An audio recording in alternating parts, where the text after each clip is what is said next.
Se supone que debe de estar funcionando. Hola a todos y bienvenidos a este nuevo video. Se supone que ya debería de estar funcionando. Ok, sí, se está funcionando. Vamos a ver cómo se ve en grande. Ok, se ve bastante bien. Excelente, excelente. Esa es la actitud, muchachos. Sí, creo que sí. Qué interesante. Ok, en caso de que alguien quiera leer, pues solamente levanta la mano o dice algo. Before I start, I just wanted to say, hey guys, hola, welcome to another reading. Yes, I've been reading this book for 2 days already. This is my third day, and it's a really interesting book. In case that you want to read it, wait, that's better. In case that you want to read it, the name is Crónicas de un Televidente, and it's a really interesting book. It's that kind of books that you enjoy because of the amount of description slash funny things, funny realities that you read in a book. So yeah, it's pretty cool. I actually love it. And I just picked it randomly. That's the craziest part. Okay, but I guess we'll just start. Okay, so vamos a empezar. De acuerdo con esas imágenes, si el automóvil es el símbolo de distinción, lo es también porque es el medio para el ejercicio de la prepotencia, el abuso, la fanfarronería y la fodonguez. Por eso, la cualidad más reconocida a Andrés Manuel López Obrador como prueba de su humildad como jefe de gobierno y candidato a la presidencia no es que viva en un departamento modesto de la unidad habitacional de Copilco, sino que ande en un Suru o Sentra, habiendo podido tener un Hummer oficial para su seguridad sin que nadie se lo hubiese recriminado. Okay, so I want to pause it here because this is really cool. Actually, he's talking about the current Mexican president, which is AMLO, as we call it. Call him, I guess, but it's just the initials of his name, AMLO, AMLO, Andrés Manuel López Obrador. And I remember at some point reading in the news or maybe watching a video on Facebook. Sorry about that. Been on Facebook, like when he actually apparently this book was written just before he was elected as a president, and nowadays he's the president. And something really cool that I read, I don't know how cool it is, honestly, but the fact that he lives just a simple life as a president, it's impressive. Like, he doesn't have a super expensive car, as you can read here. So that's something, I don't know, it's just different. I would just say that it's different, and that's cool. I admire that. Not many people would do this. Anyway, okay, let's go down. Esto se debe a que en nuestra guadalupana y pedroinfantesca cultura le damos más importancia al nacimiento de Cristo que a su pasión, muerte y resurrección. Es decir, cruces cargamos todos. Eso no tiene nada de extraordinario ni es prueba de divinidad. Pero nacer voluntariamente en la pobreza, quien es Rey de Reyes, eso sí es admirable. Solo Dios podría hacer algo así. De modo que si Andrés Manuel tuvo como vehículo oficial un suru conducido por quien fuera su bien remunerado jefe de logística, no chofer, solamente puede ser la bondad encarnada, alguien moralmente superior a los mortales. I like how he's making this analogy, between Jesus and Andrés Manuel López Obrador. Of course, I respect the religious part of this, but I said it's funny because, like in Mexico, most people are either Christian or Catholic, and at the end of the day, just religious people in general. So I attest that it is like people are super religious, like extremely religious, many people. And he's saying like how much we put attention to the fact that Jesus decided to be poor when he was the king, So he's saying like that's the same that Andrés Manuel López Obrador, the president, was doing by not getting a new car. So that's kind of cool. And he didn't have a personal driver, which I just remembered that I didn't put my time. Okay, here we go. 20 minutes. Oh, I didn't set up my, what do you call it? Timer. Anyway, that's fun. And let's continue.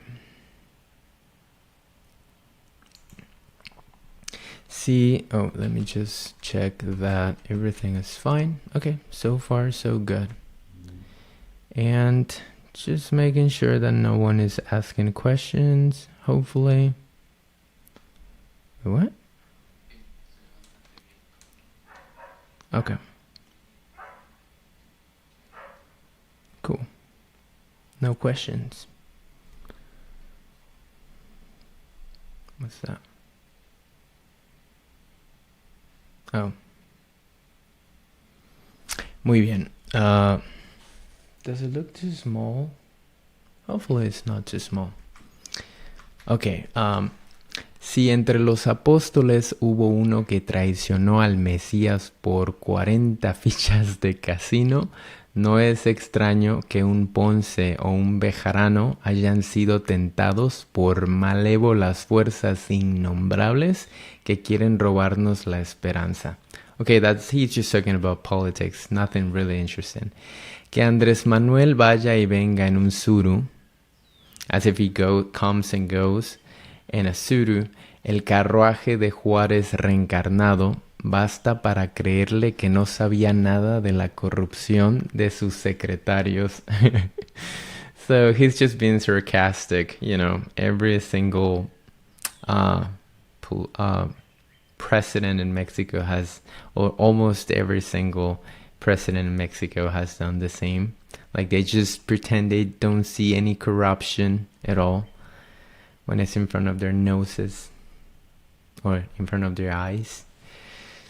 Anyway, no obstante tanta austeridad republicana, populistas y neoliberales han coincidido en políticas y obras públicas en la zona metropolitana del Valle de México que promueven un tipo de desarrollo urbano que fomenta el uso de vehículos particulares y no para constituir una red de transporte público de calidad, lo cual se concreta desde los ejes viales de Miguel de la Madrid a los distribuidores de López Obrador, segundos pisos, pasando por la construcción del periférico oriente, la extinción de los autobuses de Ruta 100, el pésimo servicio del metro con innumerables pausas que tanto tardan e incomodan los traslados y la eliminación de las pocas y pequeñas calles peatonales, como Palma en el centro. Okay, so basically he was describing how the city is evolving, and as a summary we could say that basically the government is focusing more and more on making the city more car friendly rather than, focusing on pedestrians, and they're just making everything easier for drivers. Kind of sad, right? Okay. Quizá esto sea debido a los ingresos que de ello resultan para las finanzas públicas de los gobiernos federal y local. IVAs, ISANes, tenencias, verificaciones, renaves, parquímetros, gasolina carísima y expedida en menor cantidad a lo cobrado, multas. Una grúa se paga en 3 o 4 meses. Y siendo sospechosista, ¿acaso también por las ganancias que se obtienen por tranzas, like robos, tranzas que se realizan al amparo de autoridades deshonestas para acreditar los numerosos trámites relativos a emplacamiento, tarjetas de circulación, licencia, cambio de propietario, concesiones de centros de verificación, con talleres que garantizan la aprobación y tantos otros para permisionarios de taxis y microbuses como la revista? Okay. It's becoming a little bit more technical, this part of the book. Hopefully it's not the same the rest, because I'm hoping to read more things that are useful for Spanish speakers, However, maybe you just have a good level of Spanish and you just want me to keep going. So that's what I'm gonna do. That's exactly what I'm going to do. Keep going, keep going. Okay. Una cultura que valora toda la posesión del automóvil como símbolo de estatus más que como un medio de transporte rápido, seguro y cómodo es la expresión de una sociedad profunda y abiertamente discriminatoria por motivos económicos, dinero y propiedades, sociales, herencia y pertenencia, y culturales, estilos de vida y medios de distinción. Si a ello se añade que los enganches para adquirir autos nuevos se han reducido muchísimo y los requisitos para una aprobación son mínimos, el resultado es que en el territorio del Distrito Federal, that we don't call it Distrito Federal anyway, however, locals, people from Mexico City, still call them Distrito Federal, and even worse or even more, they call it DF, which is a really old way to call it. Se compran más coches que el total de nacimientos que se registran al año. Okay, so yeah, this is really true, because in Mexico nowadays it's quite easy to get a loan to get a car. However, also as these things are becoming easier and easier, it is also easier to be robbed by fake companies that promise you that you're going to have a car in just a few months after you pay certain money, and then they just don't give you the car. That's that's a crazy story. My brother used to work at this call center in which they ended up, or my brother found out that they were doing this. Like literally, they would just lie and lie and lie to people. So he eventually had to leave this job because he couldn't believe what they were doing. Like they were lying to people. And that's just a little example of a massive thing that's happening in Mexico. And of course, if you can afford a car just by paying a little money, and then they tell you just have to pay every month or whatever. Who doesn't want that, especially in countries like Mexico? But it's the reality. It's the reality. Okay, let's continue. I still have time.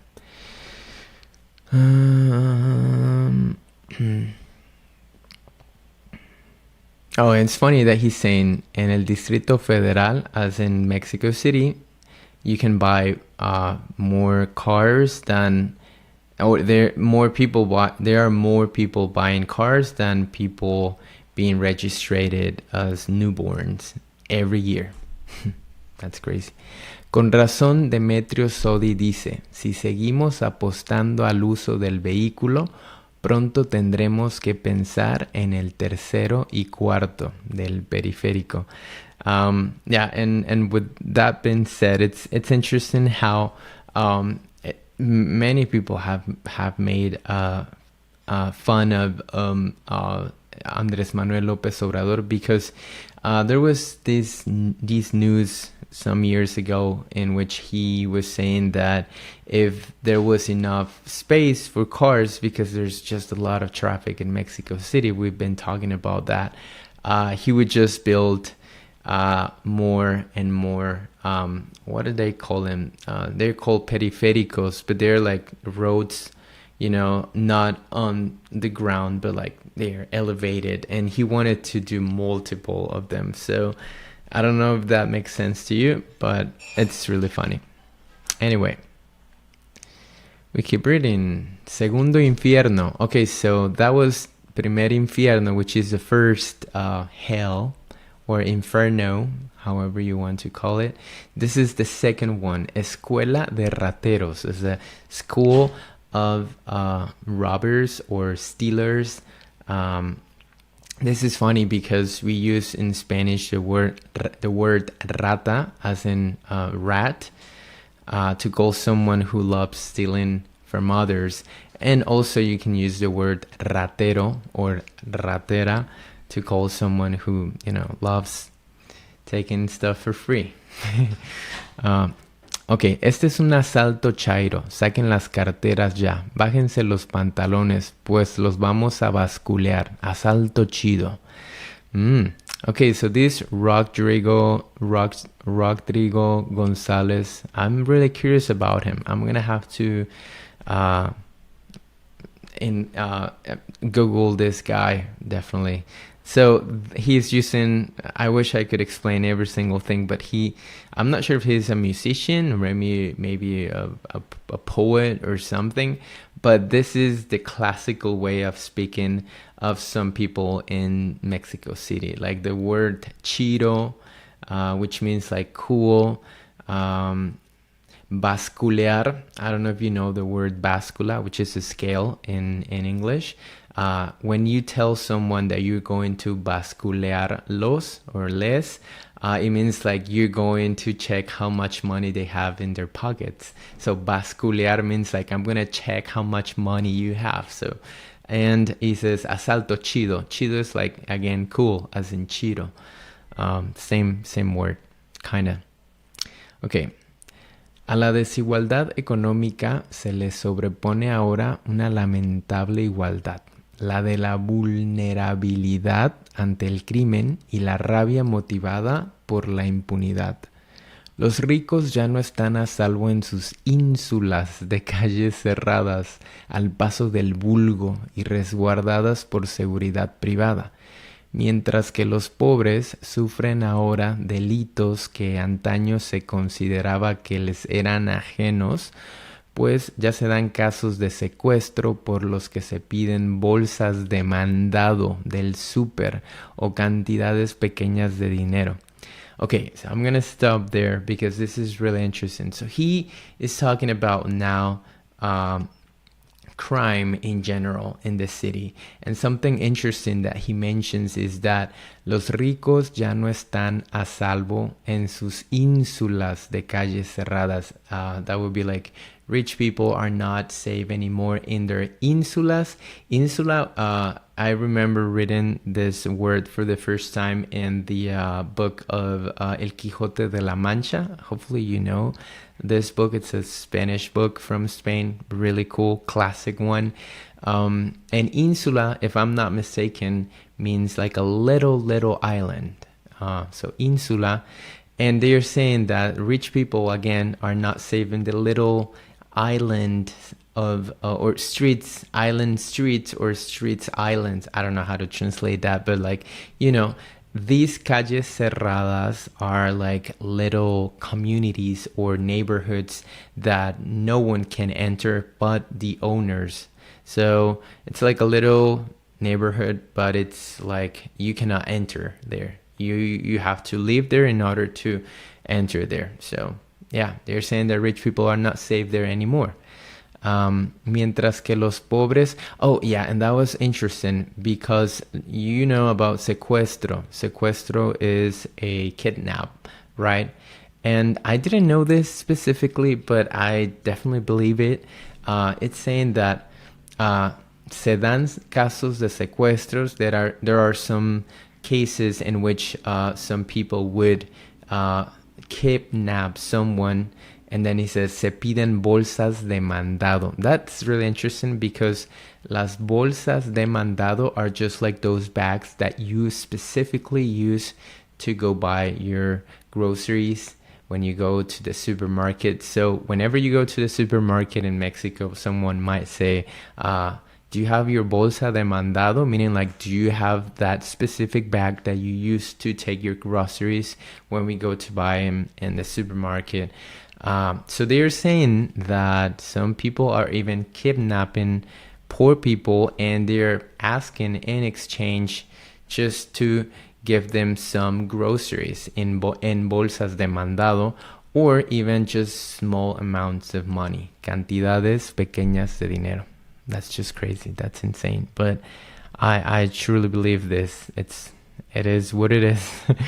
Just talking about poverty, it's a big one. There are pros and cons, or I mean, like people have their own reasons, and how can we judge when, I don't know. I don't want to talk about that. Anyway, let's keep reading. Los días de carteristas entrenados para operar sutilmente pasaron hace años. Ladrones de antifaz que entraban a los domicilios silenciosamente en la noche a robar son una imagen literaria. Ya no hay tampoco ladrones de autoestéreos. ¿Para qué? Si se los roban con todo y coches. Los delincuentes ya no se esconden y sienten irresistible atracción por quien tiene apariencia de ser extranjero. Un ejemplo, entre muchos posibles, es el de una ciudadana japonesa asesinada en el interior del departamento de su esposo en Tlatelolco. Por su fisonomía y oírla hablar una lengua extraña, los criminales lo siguieron, entrando por la fuerza al domicilio y sometieron al marido y a ella la mataron por gritar. Oh, okay, more interesting stuff here. Let's just go back a little bit and we're getting to the end of this. I'm just gonna explain this and this is gonna be the end. Okay, another word that you could call someone who loves stealing, especially stealing wallets, is carterista. This word's still useful, even though apparently in the book they say that los carteristas, the people who steals wallets, they don't operate they haven't been operating for years. Now, ladrones de antifaz. Antifaz is like a mask, the classic black masks that only cover your eyes or this area of your face, which were common in Mexico at some point, I guess. They say they son una imagen literaria, so it's a literature image, or I don't know how to say it. It's just now in the books. And they're talking about how they also some of the thieves that would steal your audio stereo from your car. I'm not sure if that's correct. You can correct my pronunciation. They don't exist anymore because they just steal your car. Why would I care about your audio in your car if I can just steal your car, which I remember when I was younger, and living in Mexico, there were many people or cases in which you would hear from the news and on the radio or on the TV that someone was stealing just the what we call auto estéreos, just the audio in the car. They would steal it and they would resell it, which I guess they don't exist anymore. And yeah, I guess that should be the end of this one. We ended up in page 30. We're getting there. If you have any questions about reading with me in the future, maybe if you want to read with me, maybe one day, you can always contact me, put a comment or leave a comment under this video, and I would love to have you here in the actual meeting, and we could read together if you wanted to, or you can just come and watch and maybe listen to my voice. Maybe you can catch a few words in Spanish. I would love to help you. If you have any questions when I'm reading, you can also just type your question in the comments, and I will be delighted to help you. What else? Yeah, I guess my goal at this point is just to finish this book. I'm hoping to read other things that are not just political things. So far, I like it. I have to admit it. I'm not the type of reader who would enjoy the reading stuff like this specifically. I prefer like novels or sorry about that. I prefer just like historical novels are my favorite. I might just, after reading this one, I would love to read some of my favorite Mexican authors,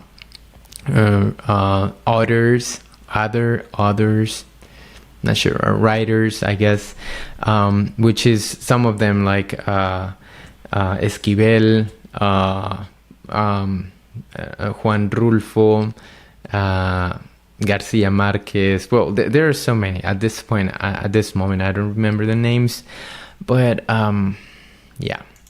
Thank you so much for reading with me, and I'm gonna see you guys. Talk to you tomorrow, almost same time, and have a good one.